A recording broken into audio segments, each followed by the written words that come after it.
ناظرین روپیہ پیسہ میں آپ کو خوش آمدید کہتے ہیں. میں ہوں علی ناصر. آج جس موضوع کے اوپر ہم بات کریں گے وہی ہمارا پوسٹ بجٹ کا جو ایک سیریز کا سلسلہ ہم نے شروع کیا ہے اسی موضوع کو آگے لے کر چلیں گے. آج ایک مختلف سیکٹر کو ایڈریس کریں گے. سٹاک ایکسچینج کے لیے بھی کچھ اقدامات لیے گئے ہیں بجٹ کے اندر, ان کے بارے میں آغاز میں گفتگو کر لیں گے. پھر اس کے بعد اوور آل اسیس کریں گے کہ یہ بجٹ جو ہے ہمارے ملک کی معیشت کے لیے کیسے رہا. ہمارے ساتھ آج بہت ہی خاص مہمان شامل گفتگو ہوں گے. جناب عارف حبیب صاحب جو کہ چیئرمین ہیں عارف ہب کے, اور کسی تعارف کے محتاج نہیں ہیں کیونکہ وہ ہمارے پروگرام کے اندر جب آتے ہیں تو میں بہت سارے سوال جمع کر کے رکھتا ہوں جو سٹاک ایکسچینج کے متعلق, ملک کے معاشی مستقبل کے متعلق اور بالخصوص جو میں کہہ سکتا ہوں کہ پالیسی میٹرز ہیں ان کے بارے میں ان سے بڑی ہی متوازن رائے لینے کی کوشش کرتا ہوں, کیونکہ یہ توازن کے ساتھ رائے دیتے ہیں اور وہ ہمارے ناظرین کے لیے بڑی اچھی رہتی ہے, کیونکہ عموماً if you view anything under the lens of bias there is a problem. تو عارف حبیب صاحب آپ کو ویلکم کرتا ہوں شو میں. بہت شکریہ. اور یہاں پر میں چاہوں گا کہ تھوڑا آپ ہمارے ناظرین کے لیے یہ بتائیے کہ سٹاک ایکسچینج کے لیے بالخصوص یہ جو بونس شیئرز کے اوپر جو انہوں نے ٹیکس لگا دیا تھا اس پہ جو انہوں نے چھوٹ دی ہے وہ ایک اچھا اقدام تصور کیا جا رہا ہے, اور کیا کیا چیزیں ہیں جو کہ آپ کی نظر سے گزری جو کہ اچھی ہو سکتی ہیں سٹاک کے لیے؟ جی ایگزیکٹلی آپ کی نظر سے اگر اسٹاک ایکسچینج کے جو پری بجٹ پروپوزلز ہیں جی وہ گزرے ہوں تو اس میں جو ہماری ریکمنڈیشنز تھی اس ریکمنڈیشنز میں کیپٹل گین ٹیکس جو ہے اس کو ریٹس کو ریشنلائز کرنے کی جو ہے وہ ریکمنڈیشن تھی, ڈیویڈنڈ ٹیکس کو جو ہے وہ کم کرنے کی ریکمنڈیشن تھی, بونس کی جو ہے وہ پہ ٹیکس کی وڈرال کی تھی, پھر پریزمپٹیو ٹیکس جو ہے وہ اسٹاک ایکسچینج کی جو بروکریج پہ تھا اس کو کہا گیا تھا کہ وہ ایڈجسٹیبل بنایا جائے. جی پھر اس میں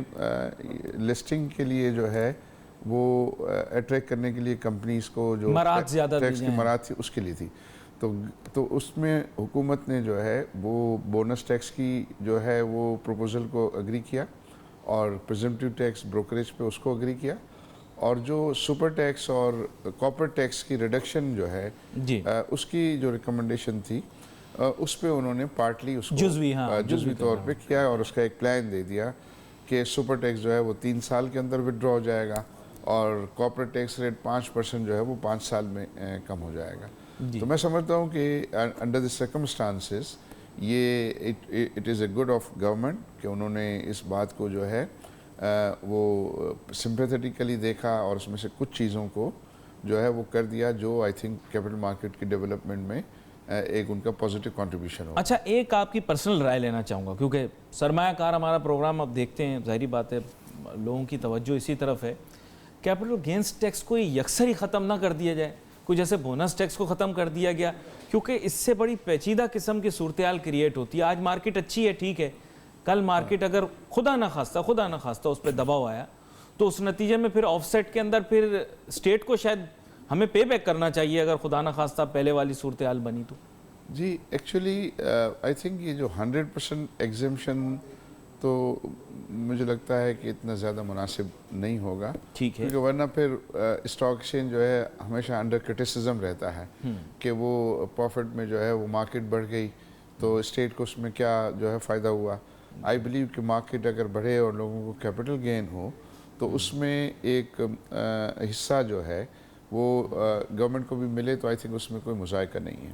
لیکن جب یہ انیشیلی یہ ٹیکس لگایا گیا تھا تو اس میں ہم اسٹیک ہولڈر سے جو ہے وہ کنسلٹ ہوا تھا اور اس میں آئیڈیا یہ تھا کہ ہم شارٹ ٹرم ٹریڈنگ کو جو ہے وہ کیپٹل گین کریں گے, اور اس میں یہی تھا کہ 6 مہینے اور 1 سال تک کیا ہوگا, اس کے بیونڈ جو ہے سلیب وائز وہ بٹ انفارچونیٹلی وہ ریٹس بھی بڑھاتے گئے, پیریڈ بھی بڑھاتے گئے, تو جو ایکچوئل اسپرٹ ہے اس کو جو ہے نہیں رکھا. پھر اس کو دوسرے ایسٹ کلاس ہے ریئل اسٹیٹ, کم از کم اس کے برابر جو ہے وہ اس کو ہو جانا چاہیے, کیونکہ اس میں یہ ہے کہ ایک ریٹ 1 سال کا ہے, 2 سال کا, اور پھر 3 سال کے بعد جو ہے وہ یہ ایگزمپٹ ہے.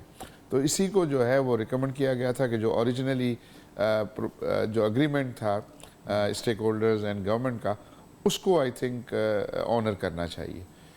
تو انیشلی مجھے آج بھی یاد ہے, ویسے ماضی کے جھروکوں میں پھر دیکھ رہا ہوں, انیشلی مجھے یاد ہے آپ بھی